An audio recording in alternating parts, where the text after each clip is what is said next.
Lord visited Sarah just as he had said he would, and did for Sarah what he had promised. So Sarah became pregnant and bore Abraham a son in his old age at the appointed time that God had told him. Abraham named his son, whom Sarah bore to him, Isaac. When his son Isaac was 8 days old, Abraham circumcised him, just as God had commanded him to. Now Abraham was 100 years old when his son Isaac was born to him.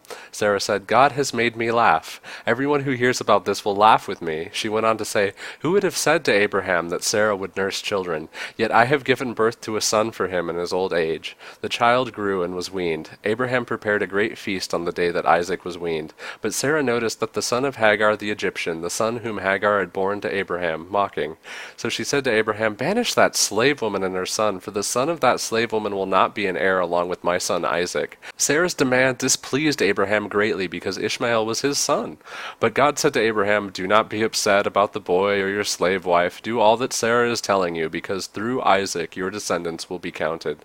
But I will also make the son of the slave wife into a great nation, for he is your descendant too.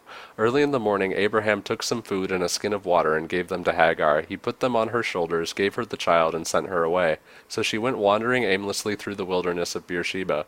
But when the water in the skin was gone, she shoved the child under one of the shrubs. Then she went and sat down by herself across from him at quite a distance, about a bow shot away, for she thought, I refuse to watch the child die. So she sat across from him and wept uncontrollably. But God heard the boy's voice. The angel of God called to Hagar from heaven and asked her, What is the matter, Hagar? Don't be afraid, for God has heard the boy's voice right where he is crying. Get up.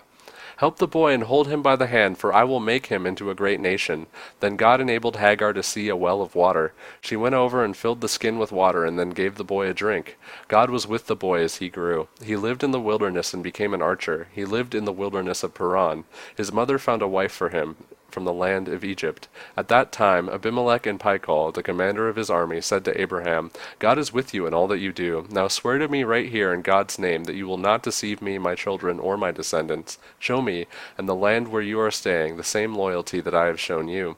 Abraham said, I swear to do this. But Abraham lodged a complaint against Abimelech concerning a well that Abimelech's servants had seized. I do not know who has done this thing, Abimelech replied. Moreover, you did not tell me. I did not hear about it until today. Abraham took some sheep and cattle and gave them to Abimelech. The two of them made a treaty. Then Abraham set 7 ewe lambs apart from the flock by themselves.